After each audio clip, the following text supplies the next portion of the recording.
मराठा आरक्षणाची लढाई लढणारे मनोज जरांगे पाटील आपल्यासोबत आहेत. दादा, आज छत्रपती शाहूची जयंती आहे, काय अभिवादन करतात? आरक्षणाचे जनक छत्रपती शाहू महाराज यांची आज जयंती. त्या जयंतीच्या निमित्तानं छत्रपती शाहू महाराजांना मी विनम्र अभिवादन करतो आहे आणि देशातल्या सर्व जनतेला छत्रपती शाहू महाराजांच्या जयंतीनिमित्त खूप खूप शुभेच्छा देतो. सदाभाऊ खोत यांचं एक स्टेटमेंट आलं आहे की मराठा आरक्षणासंदर्भात जे खासदार आहेत किंवा शरद पवार असतील, सुप्रिया सुळे असतील, यांनी पत्र लिहून द्यावं ओबीसी आरक्षणासंदर्भात. याविषयी काय सांगाल? नाही, आता सगळ्या म्हणले ना तुम्ही, आत्ता सगळ्या आमदाराकडून म्हणले ते की जे आमदार असतील, खासदार असतील, त्याच्याकडून पत्र घ्यायचे सगळ्या का सर्व. नाही, मग चांगलं मग मागणी त्यांची. जर सगळ्यांकडून लिहून द्या अशी जर त्यांनी मागणी केली असली, मराठा समाजाला ओबीसीतून आरक्षण देण्यात यावं म्हणून सगळ्या आमदार खासदारांनी पत्र लिहून द्यावं, चांगली मागणी केली त्यांनी. समाज शरद पवार आणि सुप्रिया सुळे यांचं नाव घेतलं, त्यांनी पण पत्र दिलं पाहिजे. नाही, मग आता सगळ्या म्हणल्यावर सगळे आले म्हणतात ना. त्यांचा जर प्रश्न तसा असेल, मला तर काय माहीत नाही, पण सदाभाऊ खोत साहेबांचा जर प्रश्न असेल की सगळ्या खासदार आमदारांनी कडून पत्र लिहून घ्यावं, तर चांगली गोष्ट आहे ना. चांगली मागणी केली त्यांनी की मराठा समाजाला ओबीसीतून आरक्षण मिळावं म्हणून सगळ्या आमदार खासदारांनी पत्र द्यावं, ही चांगली मागणी केली. काय वाईट मागणी? समाजाच्या बाजूनं बोलायला लागलेत, ते चांगलं बोललेत.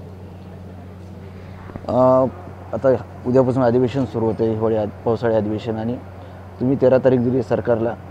सरकारसोबत काही चर्चा झाली आहे का? कारण तुमच्या मागण्या ज्या आहेत त्या अजूनही अपूर्ण आहेत. नाही, सरकार चर्चा झाली नाही, सरकार काम पण नाही करत त्याच्यावरती. सरकारनं नोंदी ज्या आमच्या निघाल्यात त्याही प्रमाणपत्र द्यायच्या बंद केलेल्या आहेत. एवढा दबाव त्यांच्यावरती ओबीसीच्या नेत्याने वापरला आहे. त्याच्यामुळे सरकारनं व्हॅलिडिटी द्यायची बंद केली, रेकॉर्ड शोधायचा पण बंद केलेला. पूर्ण काम शक्य सध्या बंद आहे, 100% बंद आहे.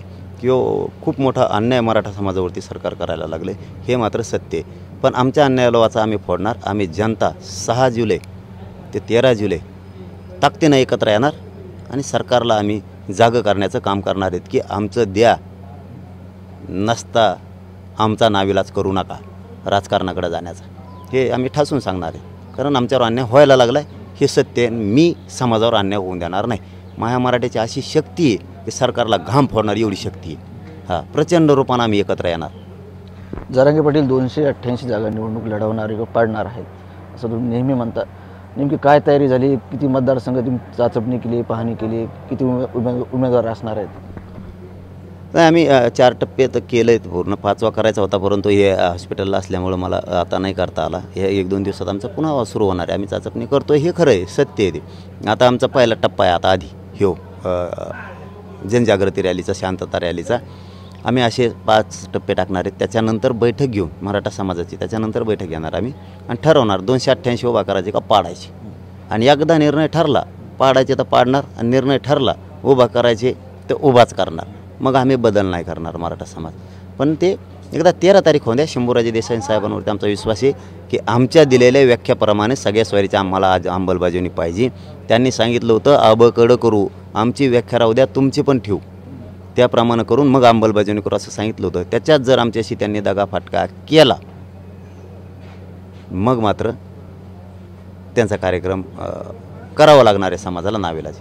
निवडणूक तर लढवणार आहात, पण पुन्हा एकदा मुंबईला धडक देणार आहात? तर काल तसे म्हटलं तुम्ही.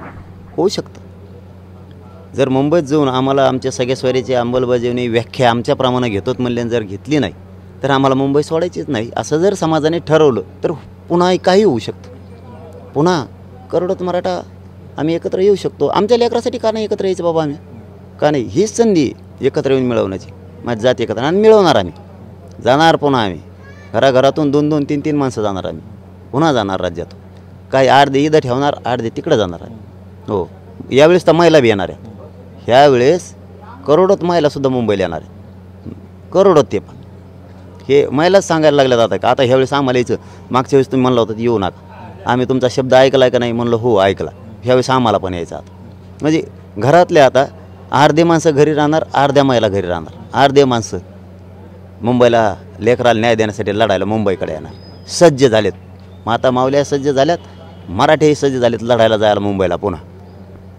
नक्कीच होते मनोज जरांगे पाटील आणि मराठा समाजाच्या ज्या मागण्या आहेत आरक्षणासंदर्भातल्या त्या पूर्ण झाल्या नाही तर पुन्हा एकदा मुंबईला जाण्याची तयारी आहे असं जरांगे पाटील यांचं म्हणणं आहे. कॅमेरामन हर्षल निक्कमसह संजय सरवदे, TV9 मराठी, आंतरवाली सराटी, जालना.